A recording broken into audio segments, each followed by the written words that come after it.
all bad. People say to me, you always seem to be having a good time. And you know what? You're right. Your morning routine just got better. CBS Mornings, weekdays at 7. Are you confident that there will be a peaceful transfer of power? President Biden's first interview since his historic announcement on CBS.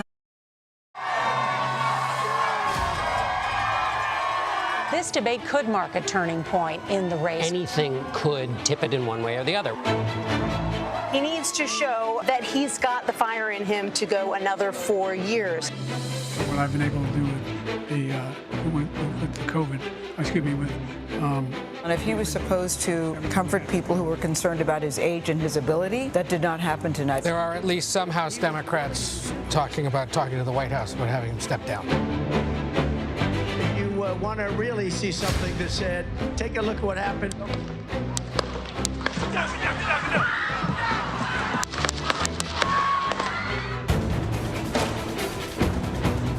We are coming on the air. Shots have rung out at a rally where President Trump was addressing the crowd. People just hit the ground. We jumped beneath our elevated stage. It was a chaotic moment. Remarkable to see the 45th president of the United States walking on the floor of the convention after being grazed by a bullet. There was its running mate, J.D. Vance. President Trump represents America's last best hope. We will press forward, and together we will win, win, win. While this convention is unified, the Democratic Party is divided. The president is under pressure to drop out of the 2024 race. Another twist in what has already been a historic election cycle. President Biden says he will end his re-election bid. I decided the best way forward is to pass the torch to a new generation. I accept your nomination to be President of the United States of America. America, hope is making a comeback. A hell of a lot can change in 4 weeks. Our campaign, this campaign, is a fight for the future. And we will make America great again.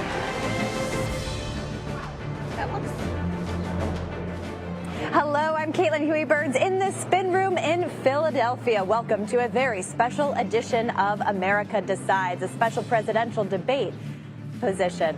We are just 2 hours away from that very first debate between Vice President Kamala Harris and former President Donald Trump, and the stage is set at the National Constitution Center in Philadelphia. Harris has been in the city of brotherly love since yesterday and has already toured the debate site. Trump arrived in Philadelphia just moments ago. He has been working with his campaign staff, reviewing his policy positions. To discuss all of this and beyond, we have Weijia Jiang and Finn Gomez joining us now live from the Spin Room. Guys, it's great to see you. And wow, that introduction, the past 2 months of this campaign, we use the word unprecedented a lot, but that is certainly how to describe these past couple of months. It's been a wild summer for all of us. None of us have gotten any rest.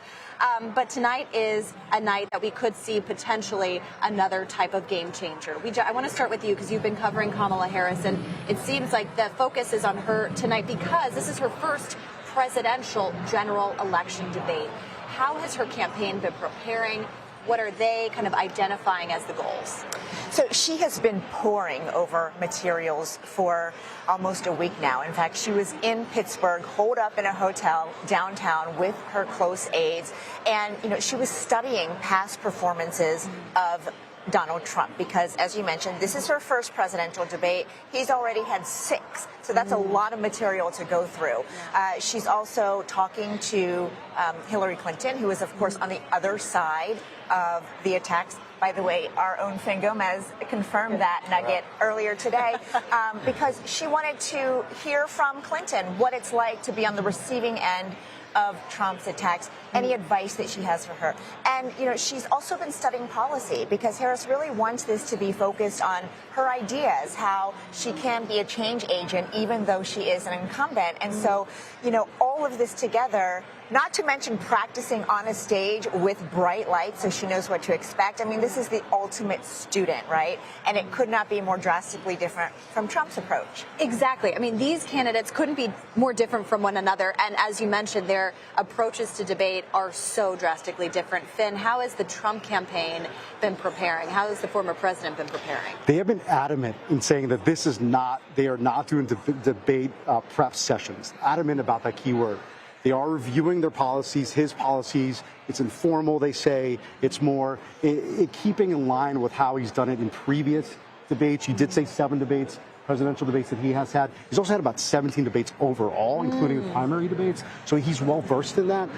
But he has gone over the policy proposals. He does have a debate preparation team. He does, including Tulsi Gabbard, Matt Gaetz, and so the one word I keep hearing from them is that when I asked a senior advisor a little while ago, they told me, asked them about personal attacks. Should we expect personal attacks from Donald Trump? They say they sort of deflect a little bit, saying that they are going to focus on her incompetence. Her incompetence. That's a key word they keep telling me, and it's more focused on her record, her last 20 years. And he's going to try to really hold on to the mantle of being the change candidate, even though, of course, he's already been a president before, but also because they're really going to try to connect her to the Biden administration's immigration policies and foreign policy, and also economy, the biggest issue of the cycle. Yeah, we've seen that in poll after poll. I mean, you mentioned that she was studying Hillary Clinton's past debates and spoke to the former Secretary of State. You know, we've been talking a lot over the past several days about this massive gender gap that we've been seeing in our polls. And I'm wondering if Harris is preparing for the kind of the physicality of this. I mean, I remember all of those headlines after Trump's debate with Clinton where that was kind of more pronounced. So the thing about tonight's debate that's different from the particular incident you're talking about, because as you'll remember, Trump followed Hillary Clinton around the stage, and he was right behind her. And Clinton later said, I wish that I had just told him to back off. They will be at podiums standing about 6 feet apart. So there's not that movement. But all three of us have been in a room with the former president, and he has a presence. He has an energy about him. He is a very big man that I don't know that people realize. So that physical presence will be there, not to mention whatever might come out of his mouth. We've seen before there have been sexist, there have been misogynistic remarks, and she is preparing to handle those in a way to be unbothered. She doesn't want to take the bait. She wants to remain cool and calm and collected. Now, whether that can happen in real time is very different from having a stand-in insult you. But I think what's interesting here, guys, is that she's preparing for that. But the element of surprise could really, twist her up. What if Trump is disciplined? What if he doesn't launch personal attacks? What if he is a different Trump? Because we've seen him sort of be a chameleon based on his environment, and she's not prepared for that. But we don't know, because, they've really been tight-lipped about their playbook. And they've kind of, to your point, have prided themselves on not having a, public strategy. And actually, senior advisor to the campaign told us yesterday that Trump, in his words, is like Muhammad Ali or Floyd Mayweather. You don't know how he's going to come at you, to your point. I mean, how would you describe it? I think you have seen in recent weeks, since Harris has moved up to the top of the ticket, a different Trump that we've seen in the previous part of the cycle, where he's been more undisciplined. He's been more back to the 2016 Trump, more just sort of like this visceral sort of perspective, and that could backlash tonight. That could very much backlash. We've seen the gender gap, that we've seen that. It's enormous. It's historic. You've reported on it.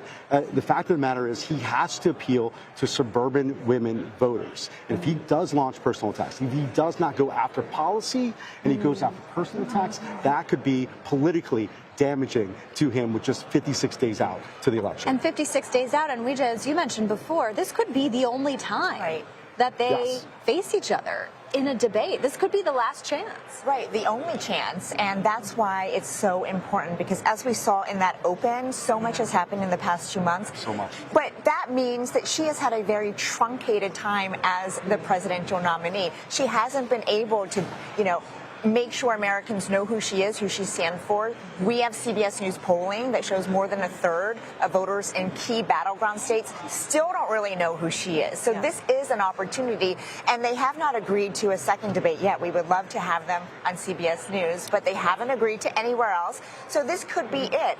And depending on how tonight goes, I think the teams will have to decide whether they want to do it again. All right, what a wild ride. Glad to be on it with the two of you, and more to come tonight and beyond. How many days to go? 56 days. Let's go. We're counting over here. And of course, we will have pre and post debate coverage starting at 8 p.m.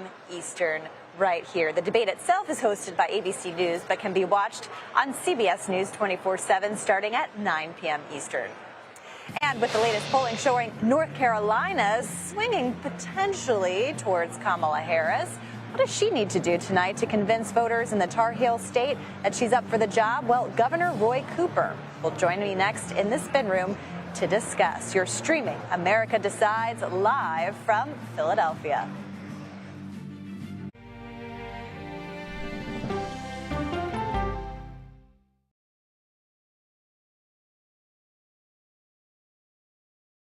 These are the stories 1, 2, 3, go! Of we, the people. We're trying to generate our own hope. It's a huge deal. I'm enabling them to feel valued. Eye on America. Weeknights on the CBS Evening News with Norah O'Donnell. I had progressively fallen deeper into the world of online sports betting. The risk is the rush. What do you think is driving the spike in popularity? I think it's legality. If it's legal, I'm going to use it. There are ways to bet when you are 18. We've created an epidemic of child gambling. You can't walk into a male dormitory in a college campus without sports betting happening. It's America's most neglected problem. I used sports betting as a way to escape, when in reality, I'm choosing self-destruction. Whatever I had left was gone. The purpose of the industry is to get you to play to extinction. And that means until all your money is gone. Go to the ends of the earth. Reach for the stars. Yeah, I just took off. That kind of thing. Oh, that's pretty good. Because there's always something new under the sun on CBS Sunday morning. America Decides is your place for fact-based, unbiased reporting. At the White House, at the Capitol, on the campaign trail. What do you say to those in your party? Any cracks in the Republican Party? Our reporters and our anchors travel the country talking to voters like you about the issues that matter most. Immigration is really a factor right now that are going to be driving your decisions. What would you say to those who say, look, that's just democracy at work? Listening to you and bringing your voice into our coverage. I want a strong, proud America. Is democracy on the ballot in 2024? Let us help you decide. America Decides. Stream our expanded one-hour program Monday through Thursday at 5 p.m. Eastern. Exclusively on CBS News 24/7, the streaming home of CBS News. People with developmental disabilities were once sequestered by the hundreds of thousands in institutions. Many of our fellow citizens are suffering tremendously because lack of attention, lack of imagination, lack of adequate manpower. Disability activists have since torn down barriers blocking them from living at home or in the community.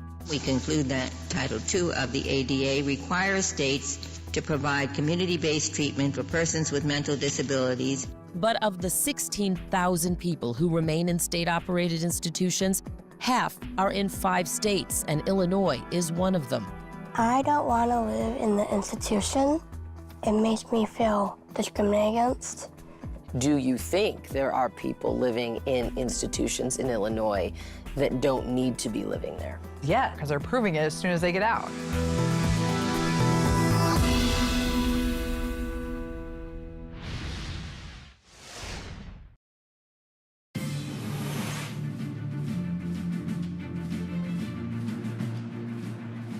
Welcome back to our special coverage in Philadelphia ahead of tonight's debate. On Sunday's Face the Nation, North Carolina Democratic Governor Roy Cooper said if Vice President Kamala Harris wins his state, she will be the next president of the United States. And here with me now is Governor Roy Cooper. Great to see you. Thanks for being here. We appreciate it. So you introduced Kamala Harris at the Democratic National Convention. She is introducing herself to a lot of Americans tonight who are wondering more about who she is and her policies. Do you think that she needs to separate herself from President Biden? Well, we know she's her own person. She deserves a lot of credit for what the Biden-Harris administration has done. It has been significant with the generational investments that they've made. But I think she's already shown that she wants a way forward. She wants to make sure that she pays more attention to the middle class, address head-on the costs that everyday families are feeling. She wants to take on Donald Trump to make sure that the tax burden, that the billionaires and the corporations, big corporations, take on the tax burden while the middle class and small businesses get help. So I'm excited about this campaign. I think that she can take the best from this administration, but also carve her own way in this campaign. I think that's what she's already doing. Now, the Trump campaign argues that she's had 3.5 years to make some of these changes, to address the economy, to address the border, and she hasn't done it. What do you say? 3.5 years to provide child care stabilization during the pandemic, to connect every household and business with high-speed internet, to actually pass an infrastructure bill that's going to replace water infrastructure and roads and bridges, gun safety, making sure that we're bringing clean energy American jobs across this country. Yeah, she's done an awful lot. But there was a global inflationary period after the pandemic that everybody faced. And the administration has worked to get costs down, so that's what she's doing. And she has a plan to do even more to target that. Donald Trump has no plan. And in fact, his plan is to put his tariff tax on everyday families. It's going to cost everyday families about $4,000, and to make sure that he gets more tax breaks to his billionaire buddies. That's his plan. It's a pretty clear choice to me. Voters will have a choice in North Carolina. This is a battleground state. And I think, a couple of months ago, we weren't talking about it as a competitive state. How has Kamala Harris changed the game there, if at all? Has it been closer because of her? Yeah, I think there is a real excitement with her candidacy. Compared to Biden? Well, I think that obviously Biden-Harris, North Carolina was their closest loss in 2020. But I think that Democrats were divided, and I think President Biden made a courageous and correct choice by stepping aside and letting Kamala Harris go forward. And I think that there is an excitement about it. When you look at North Carolina, the last time we voted for a Democratic presidential candidate was Barack Obama in 2008. North Carolina helped to make history. We want to help make history again here. And there's a lot of excitement on the ground about this campaign. And plus, in our state, we elect our governor and council of state races the same year that we elect presidents. Only a few states do that. So there's a lot going on right now with, I'm term limited, and so my term will be over at the end of the year. Josh Stein is our current Attorney General and Democratic nominee, running against the most extreme right-wing candidate, I think, in the history of North Carolina and maybe anywhere in the country, in Mark Robinson. I believe that is going to help all of our Democratic candidates. I believe it's going to help Kamala Harris in North Carolina. So you could see that bad candidate. Potentially reverse coattails, you could see at the state? No question about it. You got a candidate in Mark Robinson who says men should lead and not women, that abortion should be stopped, no exceptions, calling LGBTQ plus people filth, talking violence. This guy would be a disaster for our state. I want to ask about RFK Jr. because the Supreme Court in North Carolina said today that he can be removed from the ballot there.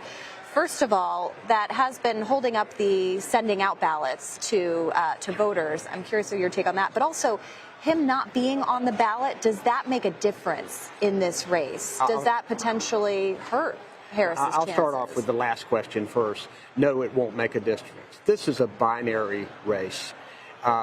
RFK Jr. has been a Trump front man from day one. He sued to get on the ballot in North Carolina, and on last Friday, all of our ballots had been printed.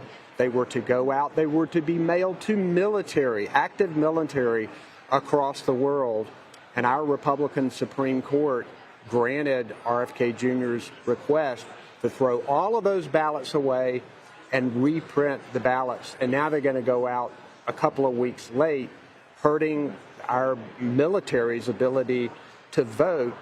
This has been all about Donald Trump from day one. First, they want him on the ballot, they sue. Then they sue to take him off the ballot. It's all about their strategy. At the end of the day, it's not going to make a difference. This is a race between Kamala Harris and Donald Trump, two very different candidates for the character and soul of this country.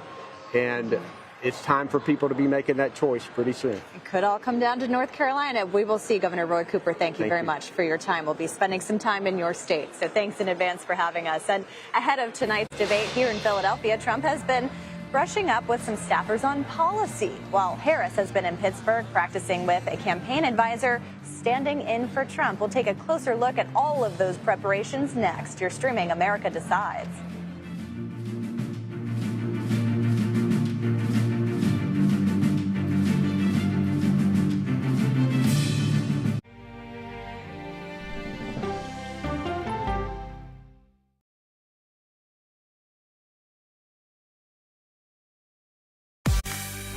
On our places, bright, shiny faces. When you wake up in the morning, we want to be your go-to team. Nate has one of the quickest minds I've ever seen. Tony has a way of making people feel comfortable. Gail has this unbelievable knack to ask the question that you're asking at home. I've been told I could talk to a tree, and that's pretty much true. I don't go to work in the morning. I go for coffee with my two good friends, and we talk about the world. Your morning routine just got better. CBS Mornings, weekdays at 7. It didn't seem like anything could happen, because nothing ever happens in East Palestine, but it did. Authorities released toxic fumes from 5 derailed train cars. Resident, please evacuate. Acute bronchitis due to chemical fumes. Did you ever have these problems before the derailment? No, ma'am. This neighborhood's not safe no more. We can assure the community that there's not vinyl chloride entering their communities. Then why are there so many people feeling these various symptoms of bloody noses or difficulty breathing or bronchitis? That's a hard question to answer. We're talking about one of the most blatant releases of a mixture of some of the most toxic chemicals that we've seen in America. I feel like now I have a duty to warn other communities. If my daughter has to watch me die of cancer, at least it saves someone else.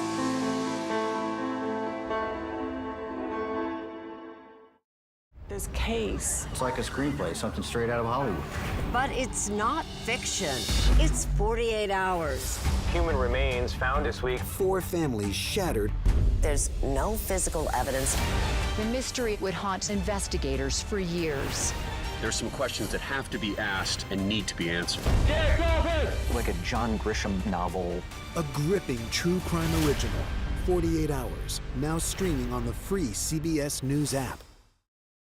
Stories that inform. You can be really old at 60, and you can be really young at 85. Inspire. How do we unlock the power within ourselves to be who we want to be? And brighten your day. The best part of fame is making people feel good. Always send the people home happy. Make every day a little more like Sunday morning.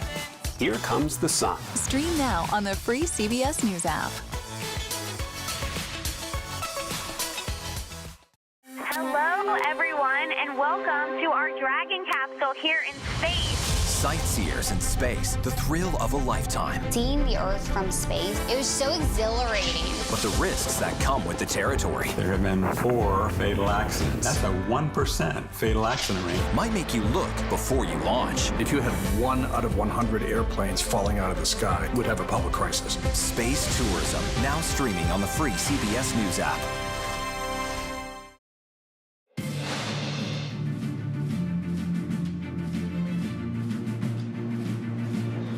And we're less than 2 hours away from Kamala Harris and Donald Trump meeting face to face for the very first time. Let's bring in CBS News campaign reporters Olivia Rinaldi and Nydia Cavazos. Ladies, thank you so much for being here. So we've been talking to people all day about how the campaigns are preparing, but you two have been on the trail for over a year covering these candidates. You have a front row seat to history and also to how these campaigns operate. So I'm so excited to talk to you both. Let's talk a little bit about kind of what you've observed from covering these candidates and how that might play into their strategies tonight. I know, Nydia, you were covering Vice President Kamala Harris while she was campaigning for Biden. Now she's the presidential candidate. What are you looking for tonight? Well, we see a huge difference from when she was campaigning under Biden to what we're seeing now. And in terms of her strategy, she has a lot at stake here tonight. We know that, one, she has to focus on making sure that she's going to land, that her message is going to land when it comes to policy, because her campaign is relatively new. Voters are still getting to know her. So we know that she's focused on policy, and that's what she really has to deliver tonight. And Olivia, the Trump campaign has been saying that that's the conversation they want to have. Yes. How are you looking at tonight? They keep telling us they want a very policy-oriented discussion tonight, that they want to make sure they're linking Vice President Kamala Harris back to the Biden-Harris administration, that everything we've seen as far as high prices, any issues with immigration, they're linking that back to the White House and the current administration and really tying her to it. They believe that their record on those issues like immigration, foreign policy, inflation is better when you put them side by side. And so they have been imploring the former president to really focus on that tonight, to say, hi, you need to go out there. Everyone in America knows you, but make sure you're making that argument that that is what Vice President Kamala Harris's record is. That's such a fascinating point because he is so well known, and there's this big question of, can this debate really move the needle? I mean, obviously 2 months ago we saw that was the most consequential debate in history, really. For Kamala Harris, though, what's interesting is that she is introducing herself to a lot of people, even though she is the sitting vice president. With the Trump campaign trying to attach Biden to her, how is she prepared to do that? Is she going to distance herself from him in any way? Well, it's interesting to see that we've already seen a little bit about this, on the trail where she's tried to distance herself from Biden, but we still very much see that Harris is still touting some of the administration's work when it comes to gun violence prevention or with border security or immigration. These are some of the issues that she's already tried to say, this is my policy, this is what I did under the Biden-Harris administration, but this is also what I have planning forward. And it's a bit different from what she was under the Biden administration. And when you look at those two issues in particular, immigration and the economy, Olivia, I mean, those in our polling are Trump's biggest areas of strength. It's his bread and butter. I mean, that's when he's on the trail. That's what he's talking about. Everything, all of his policies tie back to immigration, from housing to healthcare. It's talking about immigration and mass deportations. That's what's central to his campaign. So expect him tonight to really hammer her hard on immigration. That's something that we know she was tasked with dealing with diplomacy for Central American countries.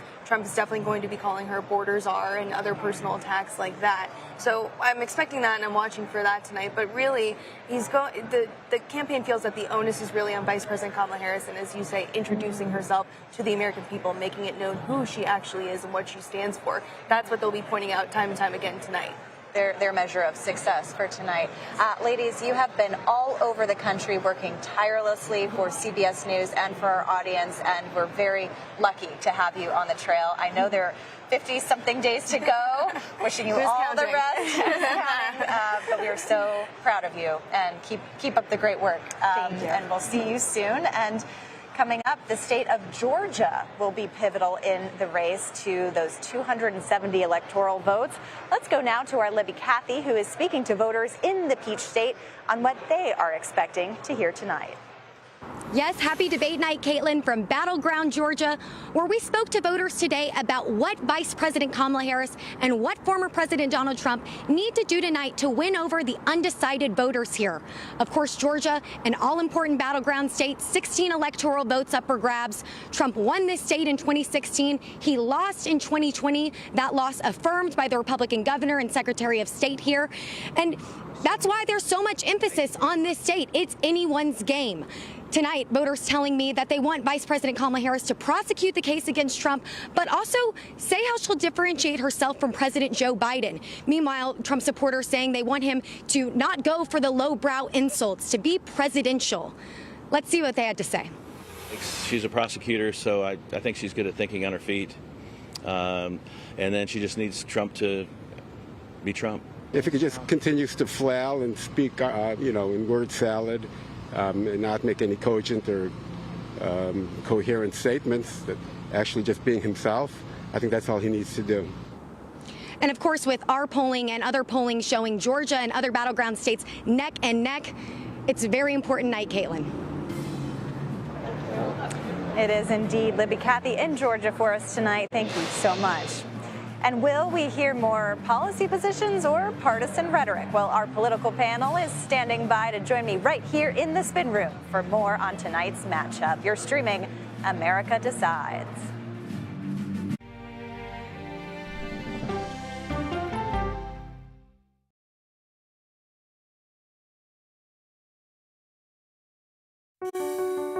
Washington is the seat of power. National security, foreign policy, global economics, every story comes through Washington in some way.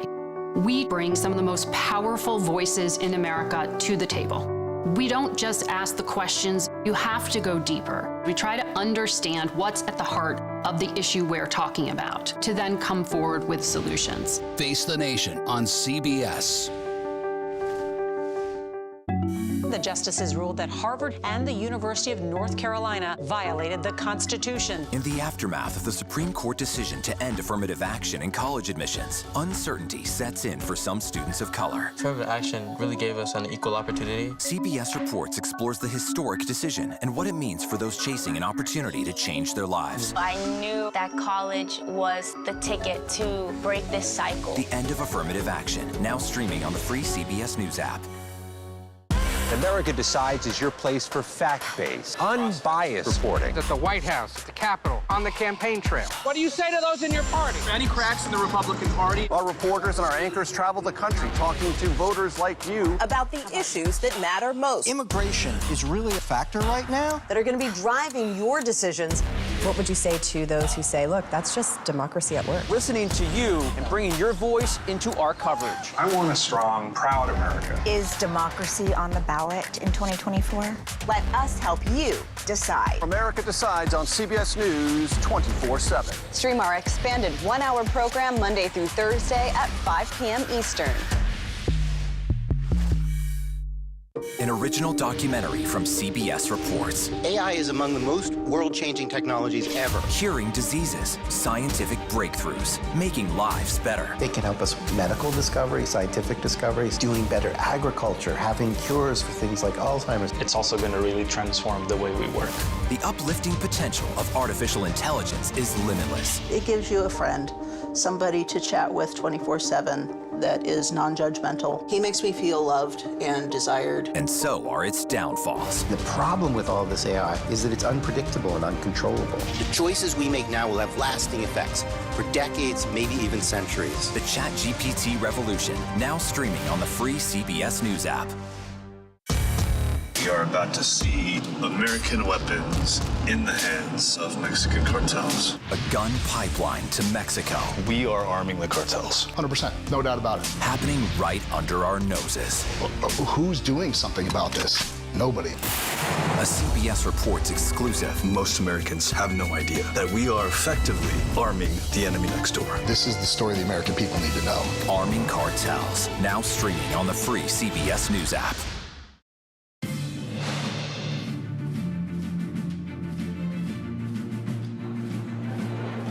Welcome back to America Decides. In less than 90 minutes, former President Donald Trump and Vice President Kamala Harris will meet on the debate stage. So for more on this, let's bring in our political panel, Kadia Goba and Jasmine Wright. Kadia is a politics reporter for Semaphore, and Jasmine is politics reporter for Notice. Ladies, great to see you. Okay, 90 minutes to go until a 90-minute debate. We're almost there. We are.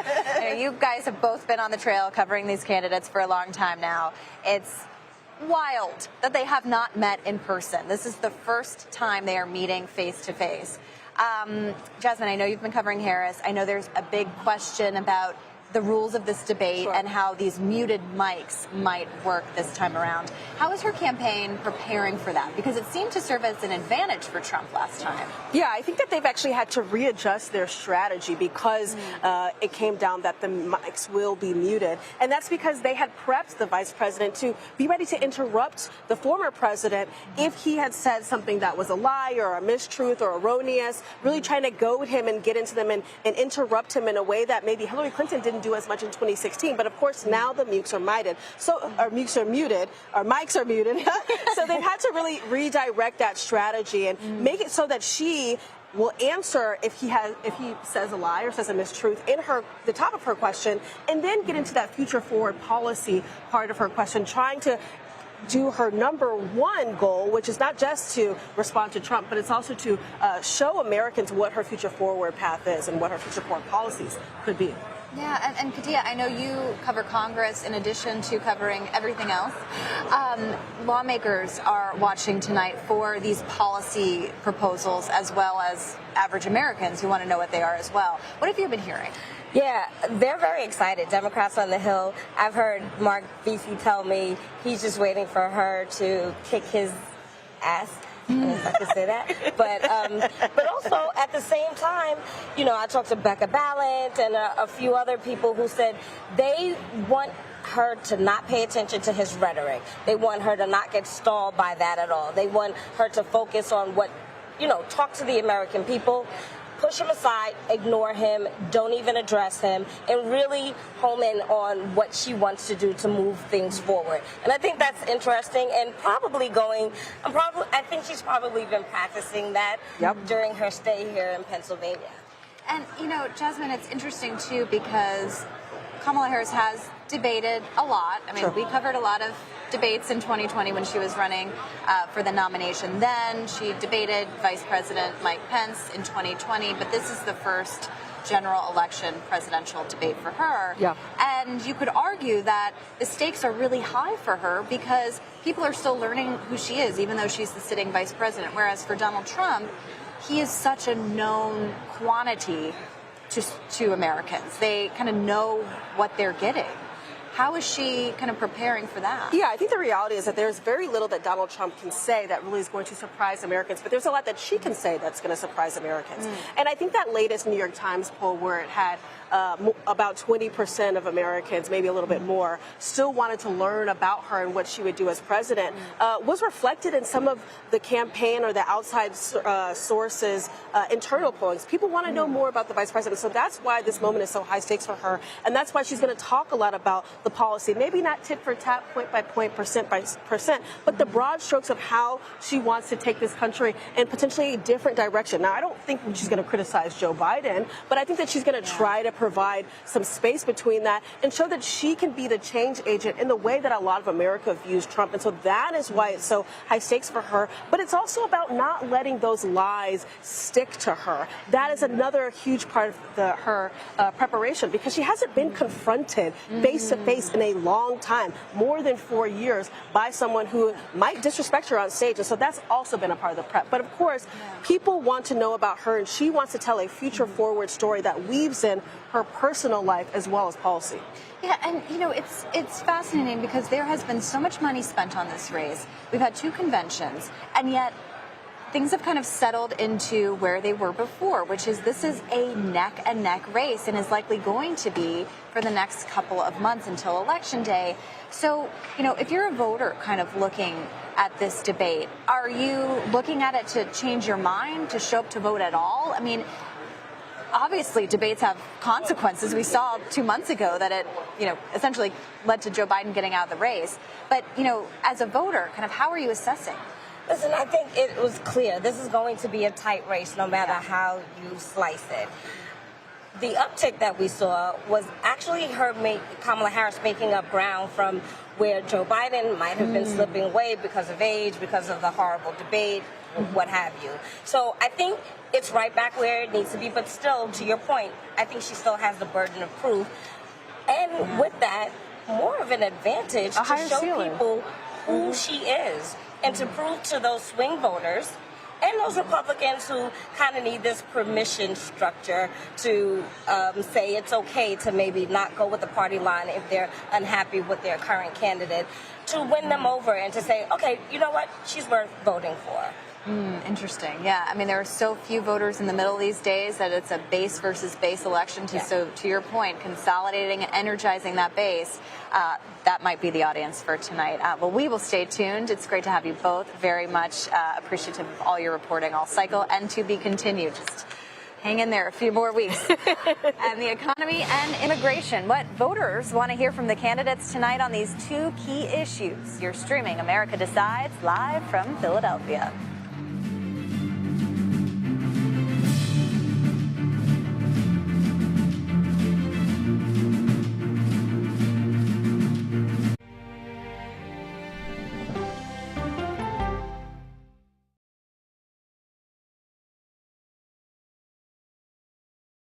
Go to the ends of the earth. Right now. We got something crazy.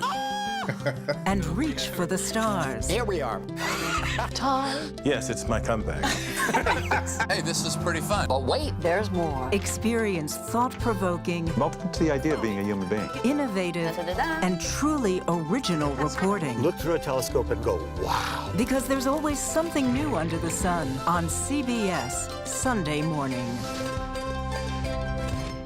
At this moment, terrorists could be plotting another attack. 9/11 triggered a counter-terrorist system that included a secret database. This person needs a closer look. A growing list of nearly 2 million people, including some Americans who say they're innocent. On 1 hour flight, I have to spend 6 hours to go and come back. CBS Reports explores the system, the people responsible for it, and those pushing for change. I'm not fighting against them. I'm fighting for them to do the right thing.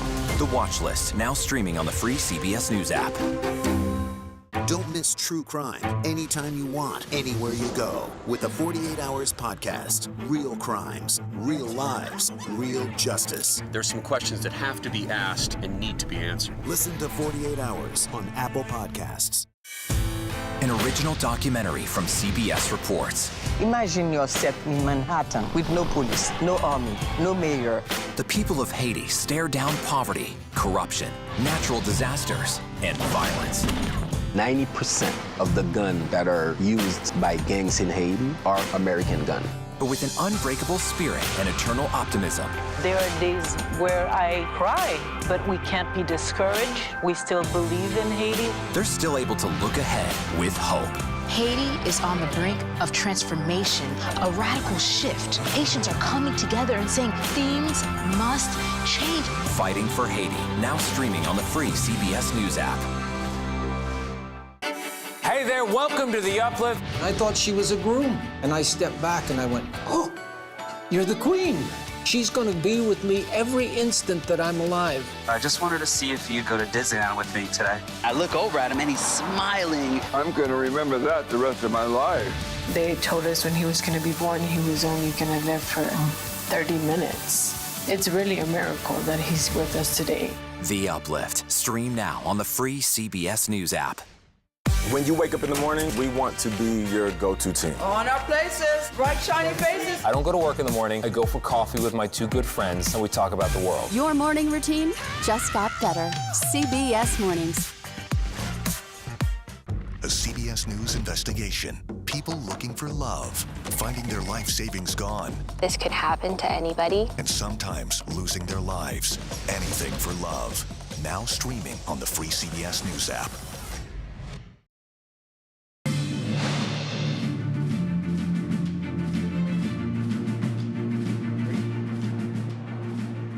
And welcome back to America Decides. The economy and immigration are top of mind for voters heading into the debate tonight. And our Jolene Kent and Camilo Montoya Galvez are following how the candidates are addressing each issue. I'm Jolene Kent, and the economy is expected to be one of the most important issues at the debate tonight. And that's no surprise, since over the past 4 years, grocery prices are up over 20%. A $150 grocery bill in 2020 now costs $32 more at the register.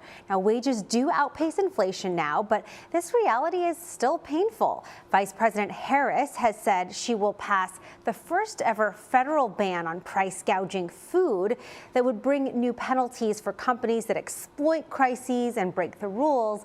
But there have been few details on how she would implement this. While former President Trump, has proposed 20% tariffs on imported goods, that in all likelihood would be passed on to consumers and increase the sticker price of those items. Economists are telling us they estimate tariff proposals would cost the typical middle-income household at least $1,700 more per year.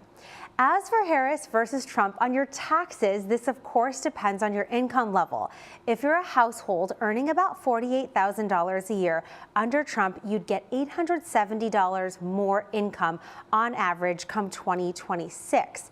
Now, under Harris, you would earn $2,260 more. But if your household earns over $138,000 a year, around that, under Trump, you'd get nearly $4,000 more on average in 2026, and under Harris, you'd earn nearly $2,900 more per year. Now, economists say that under Trump, everyone gets a tax cut, but the biggest winners are the higher income earners. Under Harris, the biggest benefits go to the lower income earners, and she would increase the taxes of the highest brackets. So a lot of differences in these economic policies. And remember, everything that you'd like to know about groceries and gas, you can always check out cbsnews.com/moneywatch. I'm Camilo Montoya Galvez in the battleground and border state of Arizona, where immigration is a key campaign issue in this election cycle. We should expect former President Donald Trump tonight to talk about illegal crossings at the U.S.-Mexico border, which have soared to record levels under the Biden-Harris administration. We should also expect Trump to call Vice President Harris the border czar, even though her White House role on immigration has been limited to addressing the root causes of migration from Central America. Still, Trump believes that this is a winning political issue for him that could help him return to the White House in 2025. And he has promised a slew of legally and politically controversial actions on immigration if he is elected, including the largest deportation operation in American history. Immigration and border policy can be tricky political issues for any Democrat, and Vice President Harris is no exception. But she has tried to flip the narrative on this issue in recent weeks by accusing former President Trump of using it to just further his political ambitions. She has cited his efforts to derail that bipartisan border security deal earlier this year in Congress that would have updated the U.S. immigration system for the first time since the 1990s. Thank you both for your reporting. Two candidates, 90 minutes, and a lot of facts to be checked. How we'll be keeping the candidates honest. You're streaming America Decides.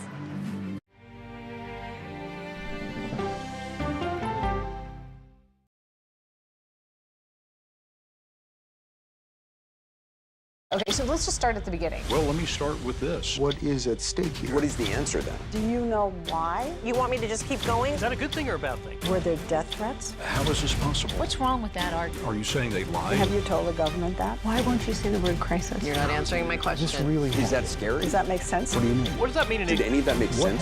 What's your response? What happened? Why? It's time for the CBS News Original 60 Minutes, Sunday on CBS and streaming on Paramount Plus. There is no more room in our city. New York City is receiving record numbers of migrants. Today, we're going to have more than 500 adults and children come through that door. Tensions rise as shelters reach max capacity. We don't have to take care of them. CBS Reports goes inside a crisis cities and families are facing as they fight to survive. The United States still has that glimmer of hope for people to come here. Fighting for a future. Now streaming on the free CBS News app. An original documentary from CBS Reports. Since you started La Soup in 2014, do you have any sense as to how much food you've rescued from the landfill? We've rescued 4.5 million pounds. I can't even fathom how much food that is. And that's one little person in one little city in America. We're going to call this chicken piccata. We did 450 of these meals today. This is the exact dish that you and I are going to have. Yep. Oh, my God. Is it good? Mm-hmm. Having a plan of how to keep people fed should be in every single city. If we eliminated food waste, could we eliminate hunger? Yes. Eating Trash, now streaming on the free CBS News app. America Decides is your place for fact-based, unbiased reporting. At the White House, at the Capitol, on the campaign trail. What do you say to those in your party? Any cracks in the Republican Party? Our reporters and our anchors travel the country talking to voters like you About the issues that matter most. Immigration is really a factor right now. That are going to be driving your decisions. What would you say to those who say, look, that's just democracy at work? Listening to you and bringing your voice into our coverage. I want a strong, proud America. Is democracy on the ballot in 2024? Let us help you decide. America Decides on CBS News 24/7. Stream our expanded one-hour program Monday through Thursday at 5 p.m. Eastern. When people say who's first to get in the morning, that would be me. Morning news matters because it sets the tone for your day, and it's a way of getting you started. Day to day, that first draft of history, it happens right here. We're going to uplift you. We're going to send you out your way. We take you places, we teach you new things, and we make you feel like, you know, it's not all bad. People say to me, you always seem to be having a good time. And you know what? You're right. Your morning routine just got better. CBS Mornings, weekdays at 7. For the first time, Kamala Harris and Donald Trump meet on the debate stage. Join CBS News 24/7 for live coverage with pre- and post-debate analysis from our political team. Special coverage begins at 5 Eastern on CBS News 24/7. You can't get answers in a tweet on Face the Nation. We try to separate the noise from the news. You need to be able to have an actual conversation.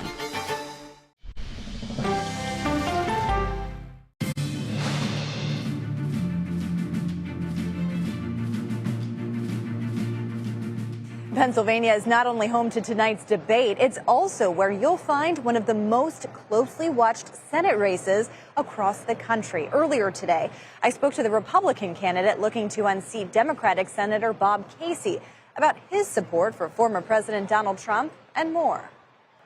About a half hour away from here is the presidential debate. I want to talk about your race, but I also want to talk about the top of the ticket.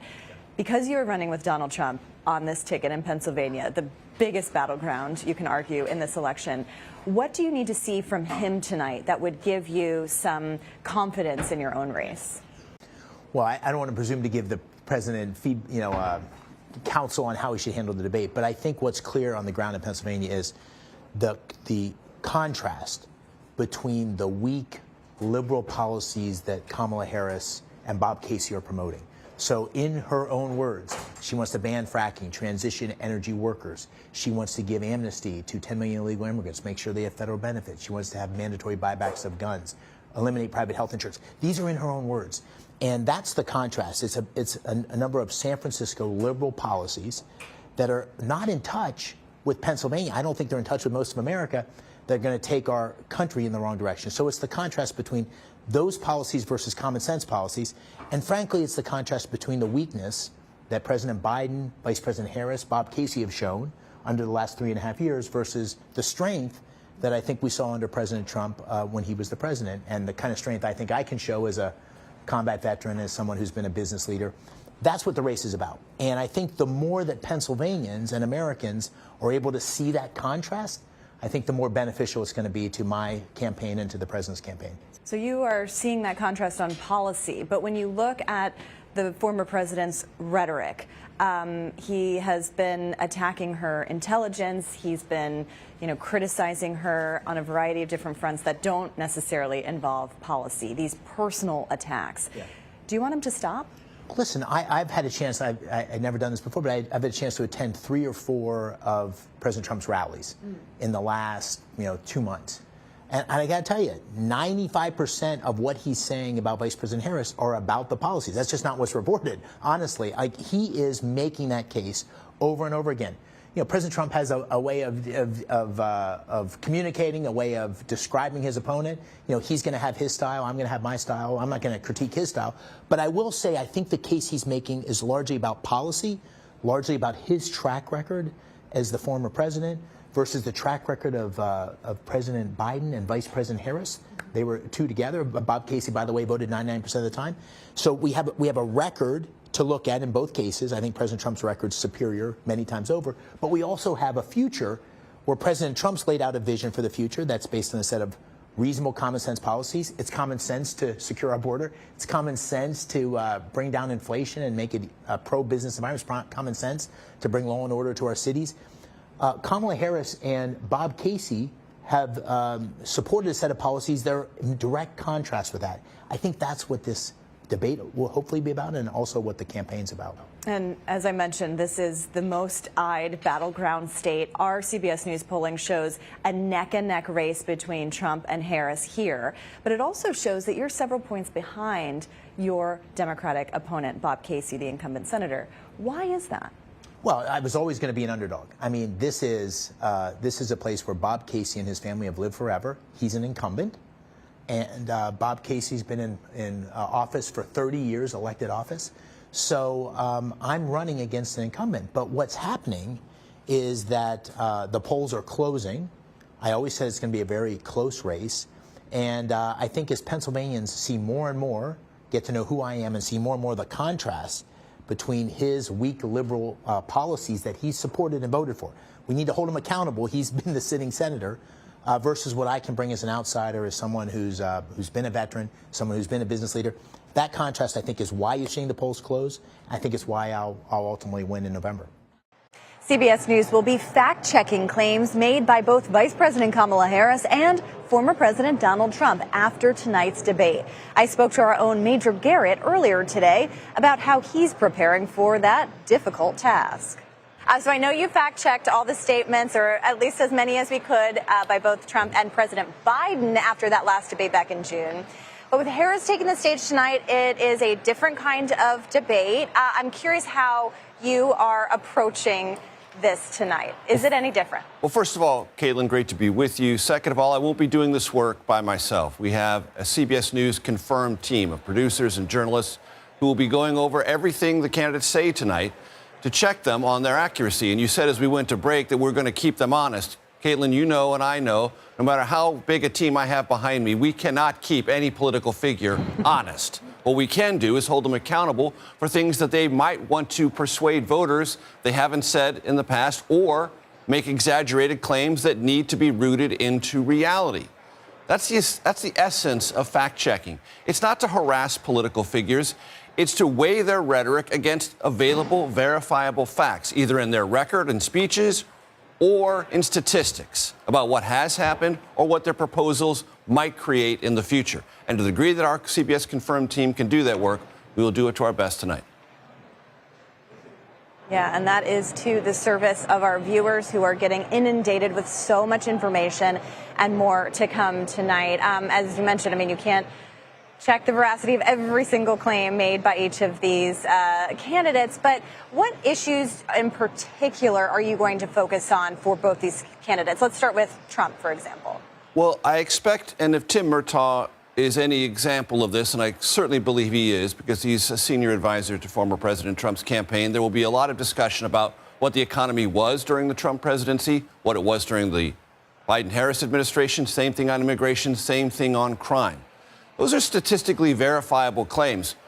Former President Trump makes all sorts of the most extravagant and indefensible claims, for example, about immigration. He says 8 million, 10 million, 12 million, 20 million. He keeps amplifying the numbers. Those numbers can be rooted and verified, and we will do that if necessary.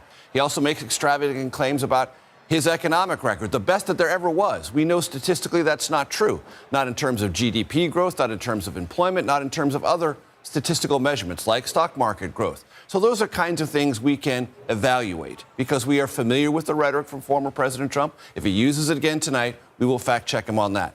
Same thing with Kamala Harris as vice president. She may try to recharacterize certain hard truths about immigration during the Biden-Harris administration, what the numbers were, what they are now. If she exaggerates or downplays those, we will fact check that. Same thing about her own record, what she held as a position before when she ran, for example, as a Democratic candidate in 2020. What are her positions now? If she tries to say, I never said that or I never believed that, and if there's facts to counter that, we will try to bring that to the surface as well. And Major, you know, we were talking earlier in this hour about how this isn't the first general election debate of this cycle, but it is the first between these two candidates. There are so many things that have happened since the last debate. And I'm curious, from your perspective, how much you think tonight's debate matters in terms of kind of where voters are. And I'm thinking of that in the context of this fact checking, especially because our polling shows that people are wanting to hear more from Kamala Harris about her policies because they're not as familiar with her as they are about Donald Trump. How could they be? They're only in the last few weeks evaluating her as the Democratic nominee, as the potential next president of the United States. And the Harris campaign has lots of fundraising, lots of sizzle, lots of energy, lots of volunteers. But a good portion of the American public in the battleground states, according to our surveys and other surveys, want to know more. What is your vision? How does it relate to my life? How is it going to improve my life? What's your explanation for things I'm unhappy with, whether that's inflation, immigration, crime, or something else? And who are you? All of those things are going to come up tonight in a fresh new way because this is the first time, and as we just said earlier, possibly the only time you're going to see this one-on-one clash of visions, records, and rhetoric. And when there needs to be fact-checking for either candidate, myself and the CBS News confirmed team will be there in service to our viewers. And I can think of no better team to do it. Major, thank you for leading that charge, and we'll check in with you again soon. Thank you. And that does it for me tonight. CBS News special coverage of the first presidential debate between Vice President Kamala Harris and former President Donald Trump continues with my colleague Norah O'Donnell right now. You're streaming CBS News 24/7. This is CBS.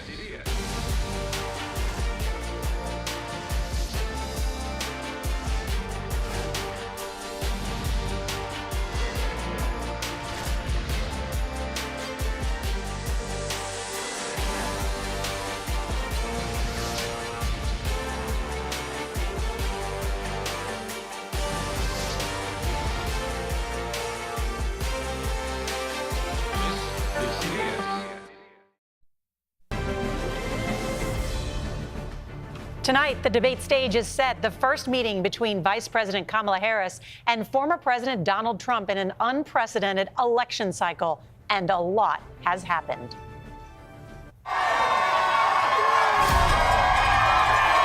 This debate could mark a turning point in the race. Anything could tip it in one way or the other. He needs to show that he's got the fire in him to go another 4 years. What I've been able to do with the COVID, And if he was supposed to comfort people who were concerned about his age and his ability, that did not happen tonight. There are at least some House Democrats talking to the White House about having him step down. If you want to really see something that's said, take a look at what happened.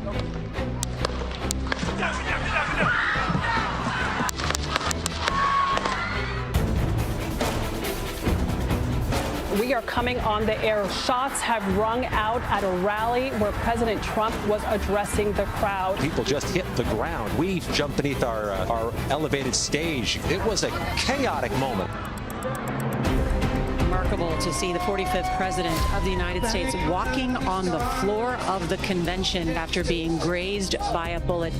There with its running mate, J.D. Vance. President Trump represents America's last best hope. We will press forward, and together we will win, win, win. While this convention is unified, the Democratic Party is divided. The president is under pressure to drop out of the 2024 race. Another twist in what has already been a historic election cycle. President Biden says he will end his re-election bid. I decided the best way forward is to pass the torch to a new generation. I accept your nomination to be President of the United States of America. America, hope is making a comeback. A hell of a lot can change in 4 weeks. Our campaign, this campaign, is a fight for the future. And we will make America great again. This is a CBS News special, America Decides, the presidential debate. Now reporting, Norah O'Donnell. Good evening, and we are just an hour away from what could be the only debate between Vice President Kamala Harris and former President Donald Trump.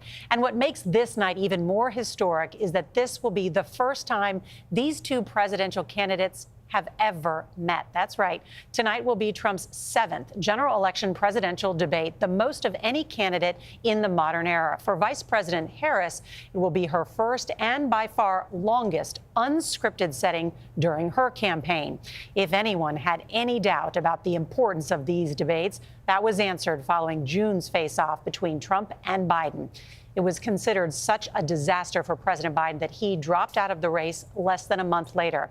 So fast forward to tonight. The stakes are high for both candidates with just 56 days until Election Day. We've got an amazing political team here in the studio to discuss what's ahead. But first, let's go right to the debate site in Philadelphia. Senior White House correspondent Weijia Jiang covers the Harris campaign. And Weijia, what have you learned about how the vice president is preparing for tonight?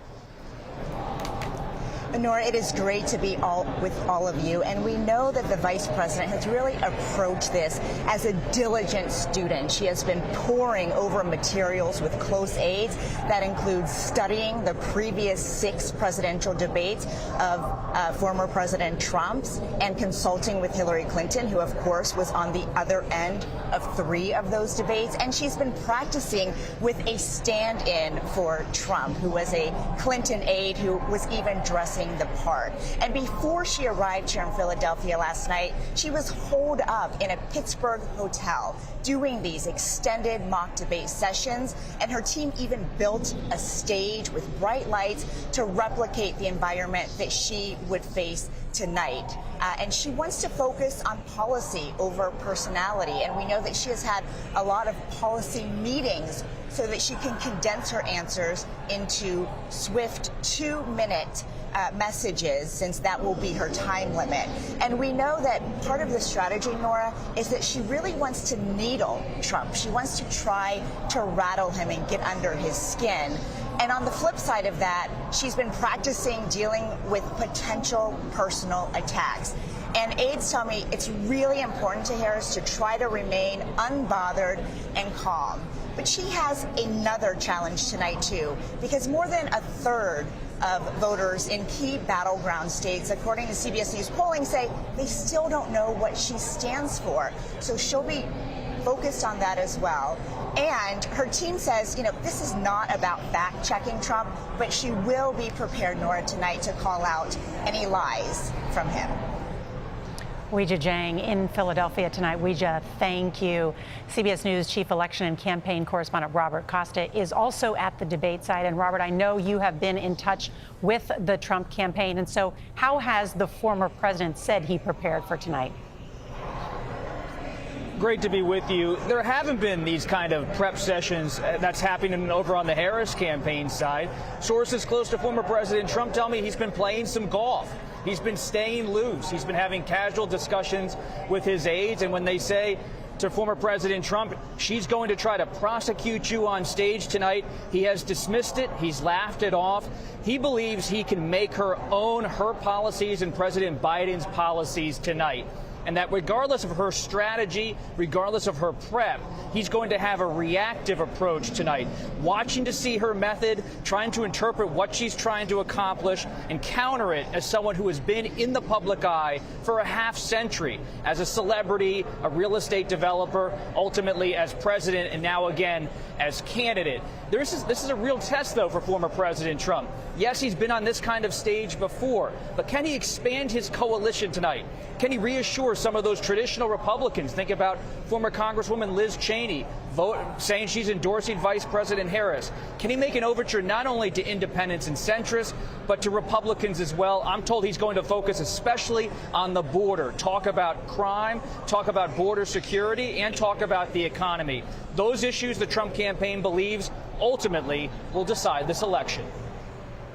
Robert Costa, also in Philadelphia for us tonight. Robert, thank you very much. And tonight will no doubt be the biggest audience of this election cycle. Let's bring in our chief political analyst, John Dickerson. John, how do you think what happens tonight could change the dynamics of this race?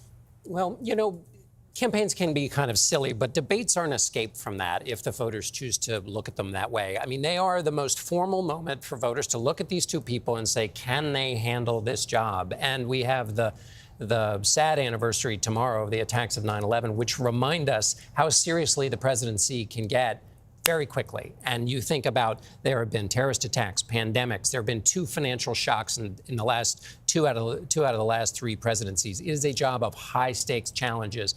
And that's what voters can do when they look at the candidates. In addition to the ongoing challenges in America, the road to opportunity isn't what it once was. Climate change, the budget deficit is getting larger. So which of these 2 candidates has the judgment, the temperament, the character? It's a chance for voters to actually take the measure and say, can they do this very difficult, very serious job?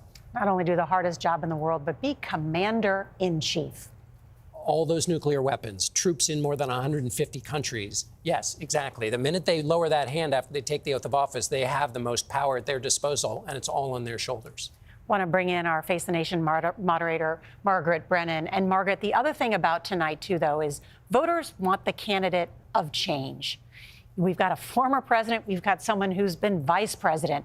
How do they each position themselves to voters who say, I want something different? Well, that's the challenge here, because former President Trump has been campaigning on this idea that the vice president would simply be a continuation of Joe Biden's first term. And when we look at our CBS polling of key battleground states like Michigan, Wisconsin, Pennsylvania, you can see in that data that Trump is winning the argument when it comes to the candidate who is perceived to bring change to the country. You can see those numbers right there on your screen.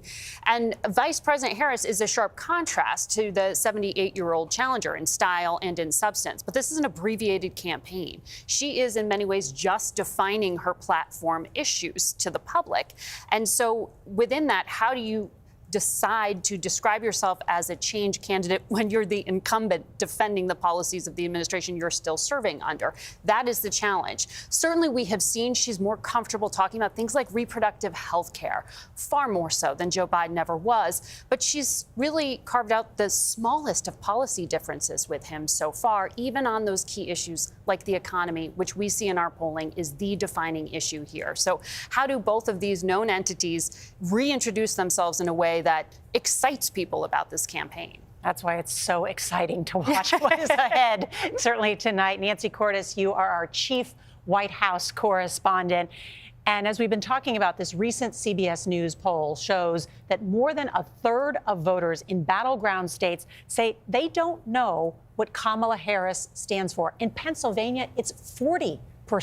How does that affect tonight? Right. And a lot of those voters who say they don't know much about her are Republicans, but there are independents there, too. And she needs to win those independents over. And that's why campaign officials tell me that she's not going to spend the night getting into tiffs with Donald Trump. She's not going to take the bait every time because she needs to spend time talking about herself, talking about her policies, talking about her vision for the country. And frankly, she doesn't need to spend time defining him and calling him out every time. He's been in 17 debates over the last 3 presidential election cycles, when you count primary debates as well. The electorate knows him. And so that doesn't mean that she's going to ignore him. It just means she's going to pick her battles tonight. And I had one aide tell me something interesting today, Nora. She said that part of proving to voters that they should trust her to take on world leaders is proving that she can take on Donald Trump first. And so that is a hurdle she needs to get over tonight. Nancy Cordes, thank you. I want to bring in our senior White House and political correspondent, Ed O'Keefe. The other dynamic tonight is this is happening in Pennsylvania, one of these 7 crucial battleground states. The biggest one of them all, 19 electoral votes up for grabs. And you've seen both candidates spend more time in Pennsylvania as candidates than any other because they understand to win Pennsylvania makes it much easier for either of them to win. That's why, for example, one of the first things the Harris team signaled when she became the presumed nominee was that, oh, that position I took on fracking back in the day where I was opposed to it, that's no longer the case. Turns out I've learned as vice president that, in fact, you can frack and still address climate change in other ways. It's why you're seeing members of the Democratic and Republican Party saying both of these candidates tonight need to focus on bread and butter issues like the economy, how to deal with inflation, yes, to some extent, how to deal with reproductive rights. Because who do you win Pennsylvania with? You win it with women in the suburbs. You win it with those independent voters across the state who are eager to hear from both of them on the issues, not these personality clashes and attacks that could come. Republicans I've spoken to today, very nervous that if he gets himself into another slugfest with his opponent, it could set lasting impressions with about 56 days to go with that handful of voters who might have been inclined to support him if he could only focus on issues instead of personality. And when you say slugfest, do you mean a slugfest with gendered terms like he has done in the past by calling Hillary Clinton a nasty woman? He has called Kamala Harris dumb. He's leveled a bunch of other insults at her. Any and all of that would be seen as a non-starter for that handful, that small handful of potential swing voters in Pennsylvania, Michigan, Georgia, everywhere else, but especially Pennsylvania tonight. I want to bring in our chief Washington correspondent, Major Garrett. And Major, we've covered a number of these debates together, and you hear allies close to Trump saying, focus on the policy, not the personal stuff that Ed was just talking about. But in many cases, Donald Trump can't help himself. Often he can't. But the emphasis in the pre-debate preparation for the president to focus on the issue. Stay there. That is your safest, most resilient lane. But there's something worth observing about this debate. There are three candidates on stage: Harris, Trump, and expectations. The expectations are pretty well baked in for former President Trump. People know what to expect. They're looking in to find out what exactly Kamala Harris will say and do. What will her mannerisms be toward former President Trump? Can she stand up to him? Will there be these gendered, subtextual jibes? This isn't 2016. The nation is in a different place. It processes gendered slights differently than it did in 2016. The Trump campaign knows that. They've counseled the former president on that. They're urging him to avoid that because they can see it as a huge trap. One other thing. As for the former president, they had a session on Sunday, described to me not as a debate prep, but a bull session. They were lobbing all the hardest questions and jibes they could think from Kamala Harris at former President Trump. He batted them casually away. They felt very good after that. They took the entire Monday off. We'll see if that was a good idea. All right. That's interesting, Major Garrett. Thank you. Let's bring in CBS News contributor Ed Gordon. Ed, you had one of those last interviews with President Biden before he dropped out of the race. What are you looking for tonight? Well, that's the interesting thing. She's got to figure out how to stay true to Joe Biden, keep her part of the administration with the idea of charting her own course now. That's going to be difficult in some areas, i.e. the economy, let's suggest. She also has to understand that she's only playing to a very small sliver of voters tonight. Most people have decided she is not looking for someone who is going to either vote for her or Donald Trump.